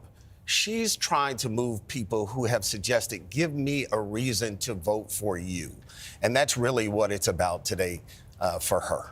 And what about her background and her experience? A lot of people have talked about this is the prosecutor versus the convicted felon. She was, of course, in the debate club at Howard University. What about her background? Again, a fine line she's got to walk. A lot of people have suggested because Trump's been on this particular stage 7 times, they're acting as if she is a true novice. I think we saw what she can do and handle during the DNC. There are a number of people. I was with some large fundraisers over the weekend, and their suggestion is if she comes close to the performance she had at the DNC, they'll be very pleased with what they'll be able to bring in and garner after tonight. She has already outraised Donald Trump 3-1 in this last cycle. Ed Gordon, thank you so much. We also want to talk about the rules tonight, because that is part of the dynamic. The presidential debate is hosted by ABC and the network, and both of the candidates agreed to these following rules. The debate will run 90 minutes with 2 breaks. There will be no opening statements. Each candidate's mic will be muted when it's not their turn to speak. Closing statements are 2 minutes, and once again, there's no audience. Now, there was a virtual coin flip that took place earlier this month. Trump's campaign won, and the toss there, since he won, well, he chose to have the final closing statement. The Harris campaign chose to stand the vice president at the right lectern. The other interesting thing that was talked about, you may have heard, was this controversy over the microphones. Nancy Cordes, explain what was that about? Why was this such a big deal? Right. It seems like such a trivial element, right? The problem for Kamala Harris is that back when this was the Biden campaign, Biden's aides chose to strike a deal with the Trump campaign that whoever was not speaking in the debates would have their microphone turned off. And that's because in 2020 it got out of control. It was a slugfest. Yeah. They were talking over each other. Joe Biden, a little bit hard of hearing. So if he's being talked over, he's not necessarily going to hear what Trump is saying or what the moderators are saying. And so that was the agreement. Now Harris is the nominee, and she'd love to have the mic up the whole time. First of all, because the campaign thinks that one of her strongest moments in her vice presidential debate in 2020 was when she was there with Mike Pence, and he was talking over her, and she said, "Excuse me, I'm speaking." And it's a quick way to show dominance. But if you can't hear him because he's speaking out of turn, then what's the point? And so Trump said he was for it. Harris said she was for having the mics turned up. But Trump campaign officials were not for it. They knew exactly the trap that they were walking into, so they wouldn't budge. And so the rules have not changed. The microphones will be down for whoever is not speaking. I mean, how do you think it changes things? Because we are in a period now, John, where, and CBS has an upcoming debate, the vice presidential debate. The moderators are there to moderate the conversation, not to fact check the candidates. It's the onus of each of the candidates to fact check one another. When the mics are dead, how do you quickly fact check someone? Well, can I just answer another question first, Nora, which is no. I will sit here mute. No, we're talking about, and this also Major touched on this, the things that Donald Trump's campaign is having to get him to do to restrain himself for a brief 90-minute period of time so that he can behave like an adult. That's extraordinary. We will see evidence of temperament in the 90 minutes, but that is an evidence of temperament as well, which is that he is the kind of person that requires mics to be cut off, thoroughgoing instructions not to stray down multiple garden paths. That tells us something about the presidency. You need a calm temperament for that job. So we've learned something before the debate has even taken place.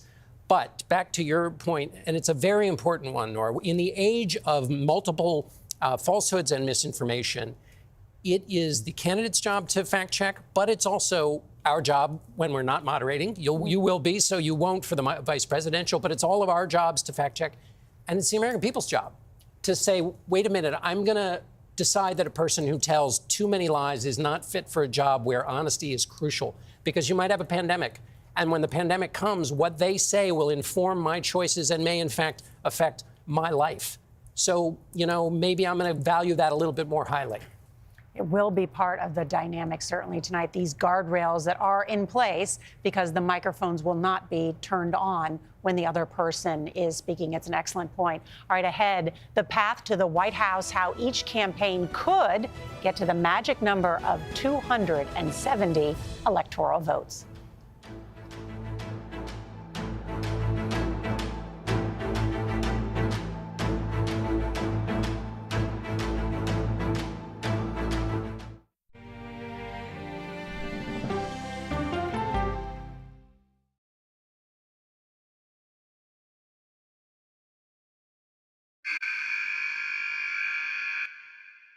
I had progressively fallen deeper into the world of online sports betting. The risk is the rush. What do you think is driving the spike in popularity? I think it's legality. If it's legal, I'm going to use it. There are ways to bet when you are 18. We've created an epidemic of child gambling. You can't walk into a male dormitory in a college campus without sports betting happening. It's America's most neglected problem. I used sports betting as a way to escape, when in reality, I'm choosing self-destruction. Whatever I had left, it was gone. The purpose of the industry is to get you to play to extinction. And that means until all your money is gone.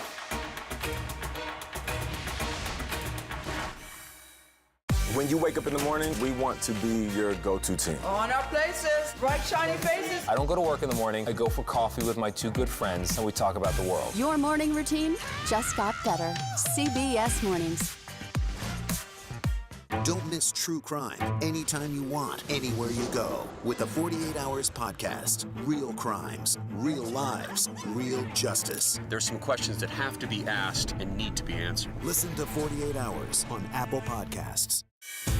An original documentary from CBS Reports. Imagine yourself in Manhattan with no police, no army, no mayor. The people of Haiti stare down poverty, corruption, natural disasters, and violence. 90% of the guns that are used by gangs in Haiti are American guns. But with an unbreakable spirit and eternal optimism. There are days where I cry, but we can't be discouraged. We still believe in Haiti. They're still able to look ahead with hope. Haiti is on the brink of transformation, a radical shift. Haitians are coming together and saying things must change. Fighting for Haiti, now streaming on the free CBS News app. Come on, Julia. Oh, no. I will if you will. You go, gal. That's right. Let me see if you can find me. I want to make sure that my voice is heard, but also that I lift up other voices. You can't write a better script. Yeah, boy. It's gonna be a ride. Sunshine down. We'll see you 7 o'clock sharp. Coming up, our series. Wait a minute. Tom, is that you working the camera? Keep leaning out of your close-up. How do you say Tony and Nate? You mean not saying? I swear they should have a camera during the commercial. Such a good time here. Your morning routine just got better. CBS Mornings. This is CBS.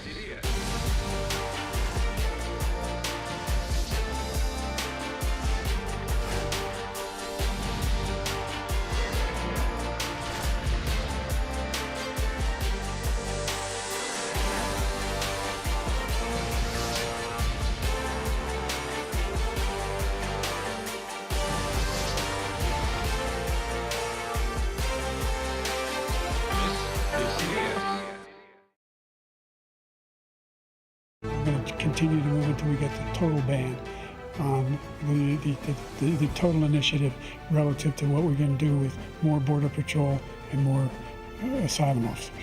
President Trump? I really don't know what he said at the end of that sentence. I don't think he knows what he said either. Well, that was the fateful debate 75 days ago that changed the course of this presidential campaign. Since then, polling has shown a razor-tight race. For a closer look at the key battleground states and to show us potential paths to victory, our Elections and Surveys Executive Director, Anthony Salvanto, joins us. All right, Anthony, I love this part of the night when we learn all the different ways that each candidate could win. Indeed. Good to talk to you, Nora. This is the fun part. I'm going to show you just how close this is and what it means. When we look at the fact that, remember, the presidential election is decided in the states, and we think it will come down to just 7 of those states, the closest ones. They're the battlegrounds. Now, across the Sun Belt, there are a few. We're going to see Nevada and Arizona, and then Georgia and North Carolina, all fast-growing, diverse states. And then in the upper Midwest, we've got Michigan, Wisconsin, and where the debate's being held in Pennsylvania. Now, you want to see just how tight these are? I'll show you some of our latest polls. In Pennsylvania, dead even. It's 50-50. And then in Michigan, it's a 1-point difference. That's within the margin of error. Similar story in Wisconsin. It's a 2-point difference. Again, in the margin of error. Those are examples of what we mean by razor tight. So how does this play out then on election night? Well, we're going to take a look at what we call the paths to victory for each of the candidates. So I'm going to bring up that map. And the states you're going to see in red, we think they're going to go Republican. The ones in blue, we think they're going to go Democratic. And those battleground states I talked about, those are in gray. So we can play a little hypothetical game here. Let's start with Pennsylvania. And let's say, OK, Democrats won it last time. Let's suppose Harris can hold it this time. I'm going to put that in her column right there and light it up in blue. Now, if that happens, and that's an if she were to then also hold the states that Biden held in the upper Midwest, I'm going to put Michigan in her column, and then I'm going to put Wisconsin in there, and that, all else equal, would get Harris to the 270 that she would need. Okay, there's another path for her, and that could be through those Sun Belt states. She could, if she flips North Carolina after the Democrats lost it last time, if she keeps Georgia in the Democratic column, which Joe Biden narrowly won, and then goes out west and holds on to Arizona and also holds on to Nevada, that also gets her over 275. Now, for Trump, and this shows you also just how pivotal Pennsylvania can be, here's a hypothetical for him.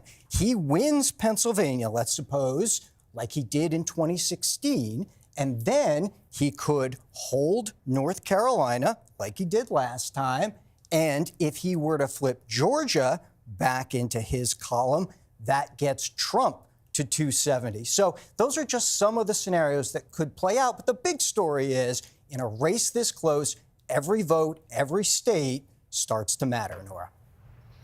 Anthony Salvanto, thank you so much. And of course, those battleground states, those 7 states could not play a more important role. So let's turn now to Major Garrett. He's got to look at where the campaigns have focused their time. Hi there, Major. Hi, Nora. Anthony loves maps and numbers. I love maps and numbers. This map, though, no numbers, only blobs. But I love blobs, okay, folks? I love the blobs, too. All right, very simply, travel during this 2024 campaign in blue, that's where the Democratic ticket has gone. Red, that's where the Republican has gone.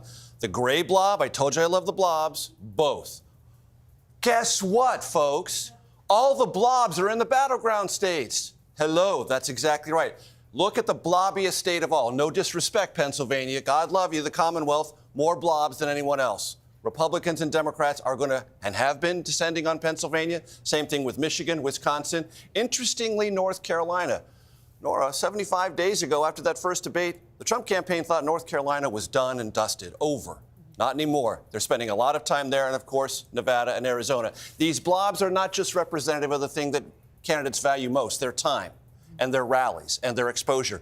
They're also indicative of campaign ad spending, digital and television and radio. They're also indicative of offices for the campaigns, volunteers, door knocking, all the fundamentals in campaigns. So wherever you see blobs, that's where the campaigns are most active. And a word of warning. If you're an undecided voter in any of these blob states, to use a football term, have your head on a swivel. You are likely to be tackled walking into the grocery store by one of these 2 campaigns. It's an excellent point. And of those 7 battleground states, Trump only won North Carolina in the last election. So it's a competitive again this year, but leans Republican at this point, but narrowly, very narrowly. Very narrowly. Major Garrett, thank you so much. Let's turn to another big policy issue this election cycle, and that is reproductive rights. The issue of abortion kept Democrats competitive in the 2022 midterms, and it is helping boost Vice President Harris today. Take a look at this new CBS News poll. It finds Harris leads Trump by a wide margin among those in the battleground states of Michigan, Pennsylvania, and Wisconsin who say abortion is a major factor in their vote. Those are the 3 states that you will hear us refer to as the blue wall that Democrats have to win in order to win the presidency. Margaret, what about this issue of reproductive rights and abortion rights that Kamala Harris is likely going to hammer Donald Trump on tonight? She will, because even before she was the nominee, it was Vice President Harris's job to prosecute this part of the case. The abortion issue is something Joe Biden said he personally felt uncomfortable discussing. So she was the one on the college campuses out there talking and trying to rally support for people concerned about access to all sorts of reproductive health care. We know that in 9 to 10 states, depending how you calculate this, abortion initiatives will be on the ballot themselves. So that may lead to turnout, and that could actually help in states like Arizona and Nevada, where you will see it. There are places like New York where Democrats are talking about other initiatives also being related to abortion and hoping it boosts turnout. That's the cynical political take. She will make the argument that this is simply about freedom. I mean, even to her walk-on song, she is driving home that message that it is about choice rather than having to be about the procedure itself. So it's a case she can uniquely make, and she certainly says to Donald Trump, you put those justices on the court who struck down Roe versus Wade. We talked about that message that we all watched during the Democratic National Convention, where you saw the Democratic Party try and embrace the ideals of freedom. freedom to make your own reproductive choice. As the vice presidential candidate, Governor Walz says, mind your own damn business, as he says. It relates to a number of things for him on this particular case, talking about reproductive rights. How do you see that playing out, Nancy? I think Harris is definitely going to bring it up tonight if the moderators don't.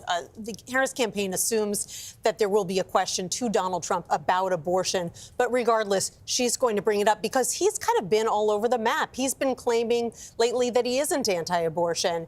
And he has staked out a number of different policy positions on this issue. So she is going to want to set the record straight and make the case that she alone is the candidate for reproductive rights. Well, what about that? Because certainly if we reach way back into Donald Trump's life, he donated to Planned Parenthood and other so-called pro-choice or pro-abortion rights groups.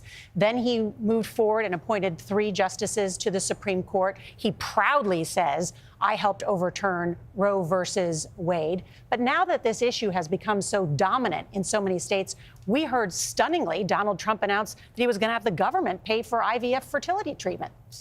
He's been fishtailing on this issue, and I think that's partially because he's been a little bit at sea since Harris became the nominee. And so this was one of his many different gambits to try to find a comfortable place in handling her candidacy. But I think the larger question, which will be so interesting, is on this question of freedom.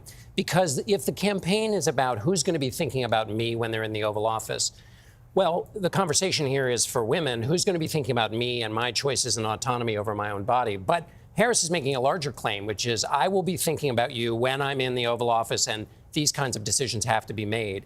And so if she can prosecute the case and make it more broad, it feeds into her larger, biggest, really campaign argument, which is, I'll be thinking about you, he'll be thinking of himself, and that will keep him from thinking about you, and things will happen which will not work for you. But, you know, John, one of the things that on this issue is so tricky for Donald Trump is also what it does within the dynamics of the conservative movement.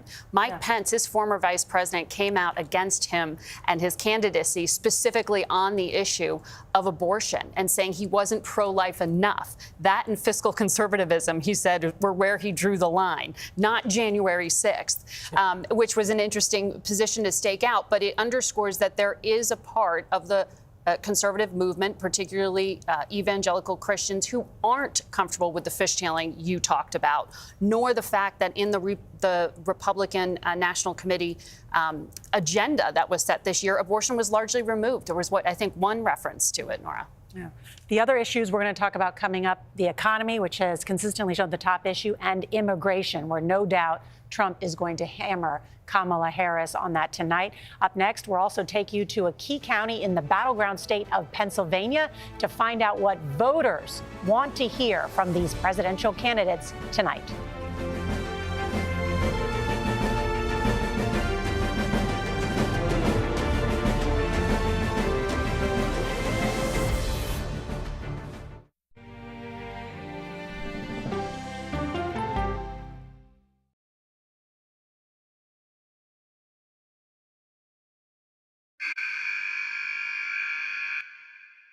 I had progressively fallen deeper into the world of online sports betting. The risk is the rush. What do you think is driving the spike in popularity? I think it's legality. If it's legal, I'm going to use it. There are ways to bet when you are 18. We've created an epidemic of child gambling. You can't walk into a male dormitory in a college campus without sports betting happening. It's America's most neglected problem. I used sports betting as a way to escape, when in reality, I'm choosing self-destruction. Whatever I had left, it was gone. The purpose of the industry is to get you to play to extinction. And that means until all your money is gone.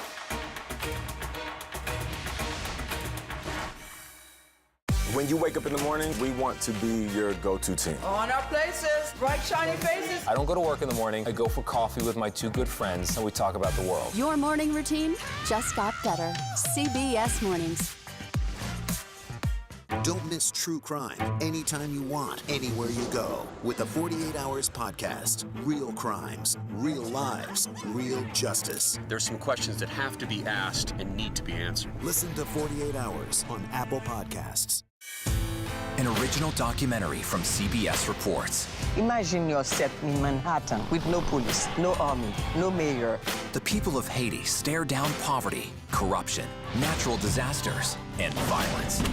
90% of the guns that are used by gangs in Haiti are American guns. But with an unbreakable spirit and eternal optimism. There are days where I cry, but we can't be discouraged. We still believe in Haiti. They're still able to look ahead with hope. Haiti is on the brink of transformation, a radical shift. Nations are coming together and saying things must change. Fighting for Haiti, now streaming on the free CBS News app. This is CBS.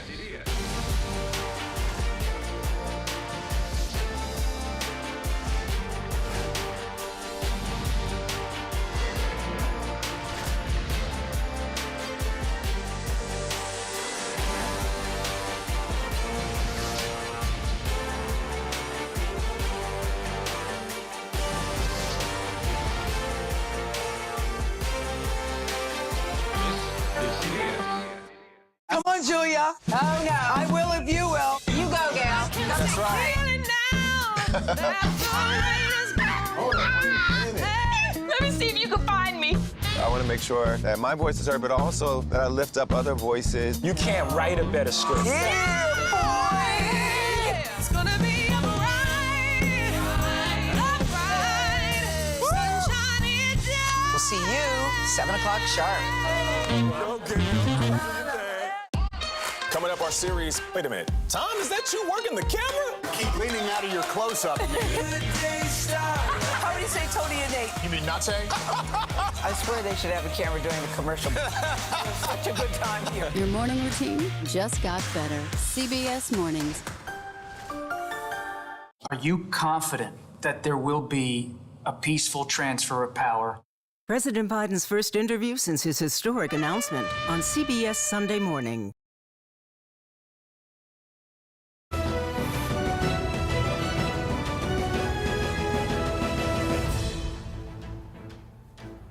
Welcome back to CBS News coverage of the presidential debate. Pennsylvania was the deciding state in the 2020 election. With its 20 electoral votes, the Keystone State formalized Joe Biden's victory over Donald Trump. And it is one of the 7 battleground states that CBS News is watching once again.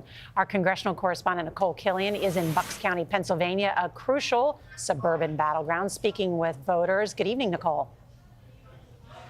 Hey, good evening to you, Nora. And Bucks County is considered one of those collar counties that surrounds Philadelphia, and it is a very pivotal county in the sense that it went for President Biden in 2020 and typically has gone for the Democrat in past presidential cycles. But this cycle, Republican registrations are up, and that is why this is a critical bellwether, depending on the voters who join us here tonight. And by a quick show of hands, I would like to know who supports former President Trump? And who supports Vice President Harris? And you did not raise your hand. No. You're undecided. I'm still undecided. Tell us why, and are you looking to this debate tonight to help make up your mind? I definitely hope for this debate to actually help me choose tonight because it's a lot of lack of trust on both sides, and I want to see what both sides still have to offer without having to lose too much at the same time. I don't necessarily like leaning one way or the other, so I want to see what they have to say, and that'll definitely lead my decision. And for those of you who have decided, what do you want to see? I want our jobs to remain in America, and I would like to see the border situation get under control. And you're someone who supports former President Trump, so do you. What do you want to hear tonight? I want to hear how President Trump will go after Kamala in terms of policy and not go after personal attacks. I want him to just focus solely on policy. And I want to make sure for Kamala Harris, if she wants to get any support from independent voters, she needs to make sure she knows she can be trusted without a teleprompter or notes or her vice president. So I'm looking forward to see what the debate shows us. And for those of you who support Vice President Harris, tell me what you're looking for tonight. Well, I want to hear Kamala Harris lay out any policies that people may still be questioning where their stand is. But mostly I want to see if it's possible to have a really good debate where people tell the truth, both sides tell the truth, and actually address the issues. And you're a first-time voter, so what are you looking for? I definitely agree. I want both of the candidates to debate in a respectful manner and really just debate their policies and not, like he said, personal attacks. And I just hope that it's a respectful debate that doesn't turn into, just interrupting and, just stuff that doesn't actually involve the debate, Well, of course, Nora, we are going to be here all night watching this debate with our panel of voters. We'll be getting their reaction in real time and bring that to you later this evening. Well, Nicole, thank you for bringing those group of voters together. Already we've heard some interesting things and can't wait to check in with you after the debate. All right, and joining us now are two of the best political reporters in Pennsylvania, John Delano, political editor at CBS Pittsburgh station, and Natasha Brown, our political anchor at our CBS Philadelphia station. Natasha, let's start with you. You just heard from some of the voters right there in Bucks County. Talk about how important these Philadelphia suburbs are. Oh, they are extremely important, Nora. Good evening to you. And the city of Philadelphia certainly is extremely important as well. If you'll recall, back in 2020, Joe Biden and Kamala Harris won the city of Philadelphia with 81% of the vote over their competitor, Donald Trump, at the time. So this is an extremely important city. The suburbs are important as well. Democrats need to hold on to voter registrations, hold on to their support there in areas like Bucks County, which is about an hour and 15 minutes away from the city of Philadelphia. So every vote is going to matter in this case, and voter turnout is also going to be very important as well. In 2020, it was some of the highest voter turnout since 1984 in the city of Philadelphia. So Kamala Harris is going to need that kind of energy, that kind of support, that kind of voter turnout here in this area in this election. Natasha, you've heard us talk about Pennsylvania as such a huge electoral prize, a must-win states for these candidates. What are the issues you hear are important? I think it's the issues that are important to most Americans at this point. I mean, it's the economy, it's inflation, it's reproductive rights, it's crime in urban areas like the city of Philadelphia and some of the outlying areas. All of those are going to be issues that are on the ballot in this election. They will certainly come up in the debate tonight, and folks are going to be listening to see where these candidates stand on these issues. It's going to make all the difference, and in a race that is already turning out to be very, very close at this point, with only 56 days to go. Every vote counts. They need to be traversing this state from the southeastern part of the state here where we are in Philadelphia to central Pennsylvania, the Harrisburg area, and also the western part of the state, Pittsburgh area as well. So they're going to need all of these votes in all of these areas of the state of Pennsylvania to matter, and all these voters to come out. Natasha, thank you. John, how do you see things right now in the state of Pennsylvania? Well, thank you, Nora. First of all, it's great to be with you and that awesome political team you have around you. There's no question that Pennsylvania is key, and Western Pennsylvania is going to play a very important role in all of this. It wasn't that many years ago when Western Pennsylvania, particularly the counties that surround Allegheny County, Greater Pittsburgh, voted Democratic for president. When Al Gore ran in 2000, 6 of the 10 counties out here voted Democratic. But in recent elections, it's down to one county. One county, Allegheny, which is the Pittsburgh County, is the only county voting Democratic. So for Kamala Harris and for Donald Trump, the votes out here are absolutely essential. And winning those votes requires them to spend time here. We just saw that the vice president spent the weekend here in debate preparation. That made perfect sense because it connected her to this region. But she's going to have to come back and go to the outlying counties, not to the city. Hillary Clinton made that mistake in 2016. She only went to Pittsburgh, and she lost the state of Pennsylvania. 6 million votes cast, but she lost by 40,000 votes. That's all. She could have gotten those 40,000 votes had she campaigned in the outlying counties of Pennsylvania. And I will just add that I had a conversation with Mike Whatley, the chairman of the Republican National Party, yesterday, who said that when it comes to Pennsylvania, Donald Trump wins it or loses it right here in Western Pennsylvania. Nora? It's an excellent point. And so, John, have you seen any signs that the Democratic campaign, whether it's Kamala Harris or her vice presidential nominee, are going to go to any of those counties that you talked about, those collar counties? Well, yes, they've learned the lesson of Hillary Clinton, and they have been out here. The vice presidential candidate, Governor Walz, was down in Fayette County, once a Democratic stronghold, now votes Republican. He was also up in Erie as well. Kamala Harris was out here just before the convention with a little bus tour in which she went to Beaver County and in really locating herself in areas that are traditionally Republican nowadays. But it's the margins. You got to win a few of those votes in order to win Pennsylvania. Philadelphia is important, but let's not forget this Midwestern part of Pennsylvania. Nora? John Delano, thank you so much for your expert political advice and analysis. Thank you. Coming up, let's talk about the economy, how the candidates compare when it comes to your hard-earned money.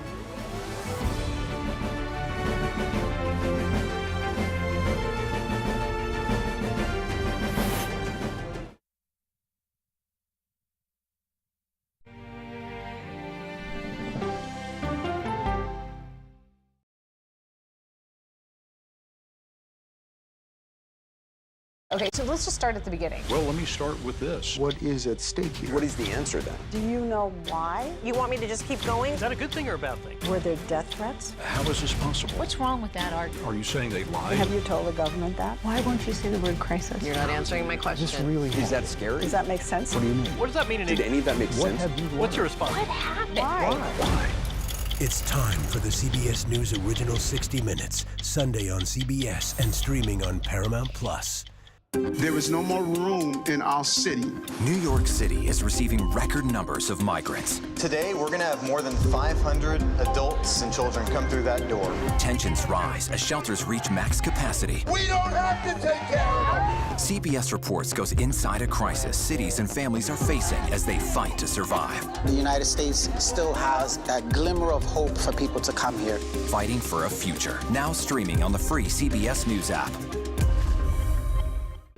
This case. It's like a screenplay, something straight out of Hollywood. But it's not fiction. It's 48 hours.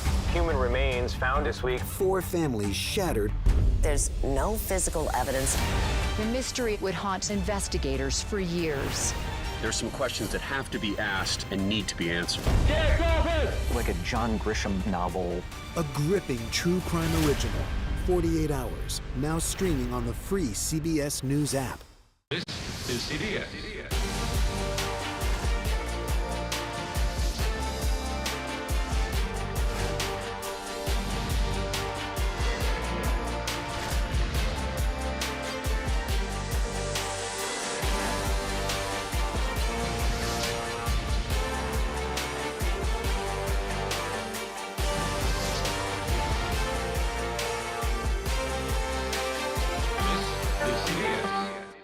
Come on, Julia. Oh, no. I will if you will. You go, gal. That's right. Let me see if you can find me. I want to make sure that my voice is heard, but also that I lift up other voices. You can't write a better script. Yeah, boy! It's gonna be a bright, sunshiny day. We'll see you 7 o'clock sharp. Coming up, our series. Wait a minute. Tom, is that you working the camera? Keep leaning out of your close-up. How would you say Tony and Nate? You mean not saying? I swear they should have a camera during the commercial. Such a good time here. Your morning routine just got better. CBS Mornings. Are you confident that there will be a peaceful transfer of power? President Biden's first interview since his historic announcement on CBS Sunday Morning. Come on, Julia. Oh, no. I will if you will. You go, gal. That's right. Let me see if you can find me. I want to make sure that my voice is heard, but also that I lift up other voices. You can't write a better script. Yeah, boy! It's gonna be a bright, sunshiny day. We'll see you 7 o'clock sharp.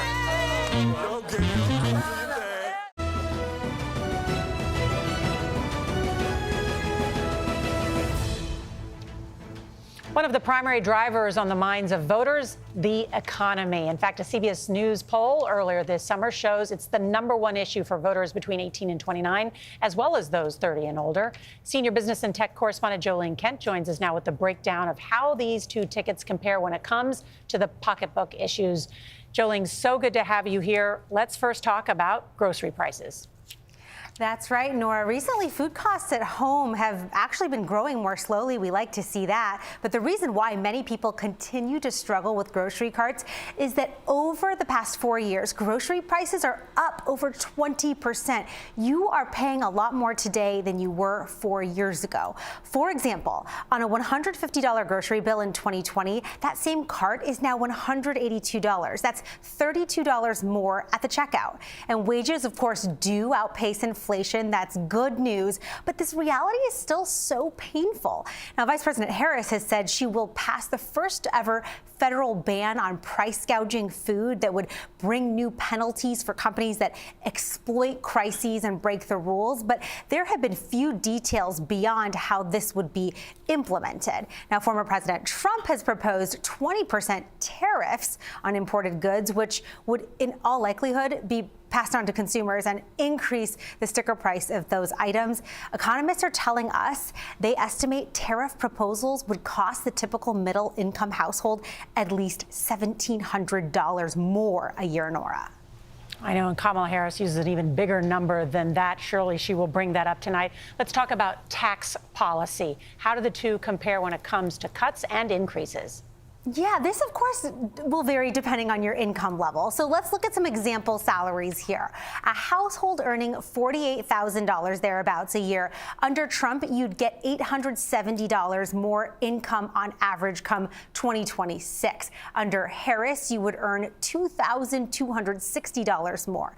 Now, if your household earns $138,000, about that a year, under former President Trump, you would get $3,970 more income on average come 2026. Under Harris, you'd get about $2,800 more per year. Now, per our own Money Watch team, economists say that under Trump, everyone's going to get a tax cut, but the biggest winners are going to be the higher income earners. Now, under Vice President Harris, the biggest benefits go to the lower income earners, and she would increase taxes on the highest brackets, Nora. All right, Jolene Kent, thank you so much. Want to bring back in our policy. And Ed O'Keefe, we have seen Vice President Kamala Harris begin to roll out some more policy proposals aimed at many of these voters she's trying to court. Yeah, I mean, it was things like last week suggesting that she would try to modify tax breaks for new small businesses up to $50,000 from $5,000. All this requires Congress and requires a lot of conversation about taxes more broadly. There's the debate about whether you would tax tips or Social Security wages that both of them have waded into. Harris says she's for ending taxes on tips so long as the subminimum wage is also brought up across the country, because in several states it's still at like 1990s levels. And so they understand in her campaign, at least, they've got to be talking about dollars and cents. It's those undecided voters, like the guy sitting there with Nicole Killian tonight, probably thinking about, how much are groceries costing? How much could my new house cost? How much will the car payments be going forward? All of that on the minds of voters, and they understand. Look at our poll, look at everyone else's. He still has the advantage when it comes to who would better handle the economy. Well, particularly with non-college educated white voters who are working class. And that's interesting because he has the advantage in our polling, the working class and the wealthy. Kamala Harris, the vice president, currently is pretty competitive when it comes to perceptions among the middle class that she would actually deliver for them. And it's interesting, there was a lot made just in the past week.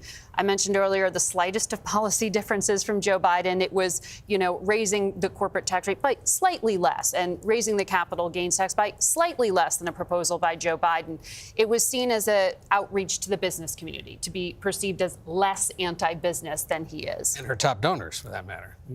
And her top donors. Let's check in quickly with Robert Costa. He is there at the debate site. Good evening, Robert.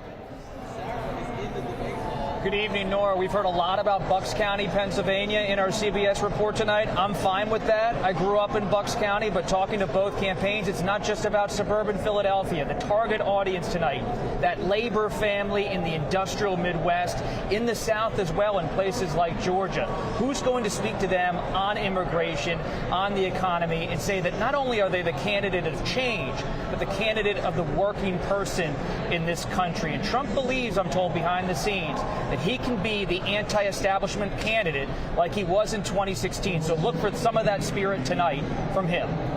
It's an excellent point, Robert Costa. Let's check in now with Weijia Jiang, who is also there, covers the Harris campaign. How does Harris make that case?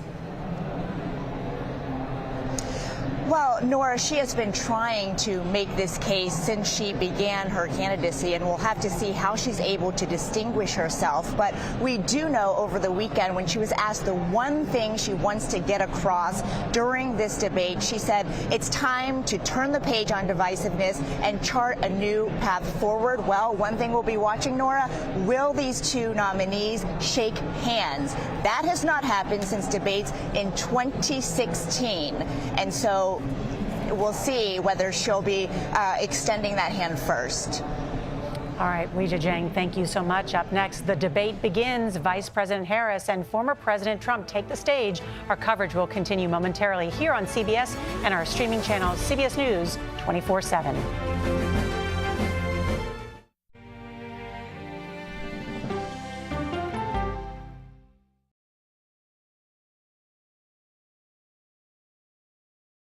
Okay, so let's just start at the beginning. Well, let me start with this. What is at stake here? What is the answer then? Do you know why? You want me to just keep going? Is that a good thing or a bad thing? Were there death threats? How was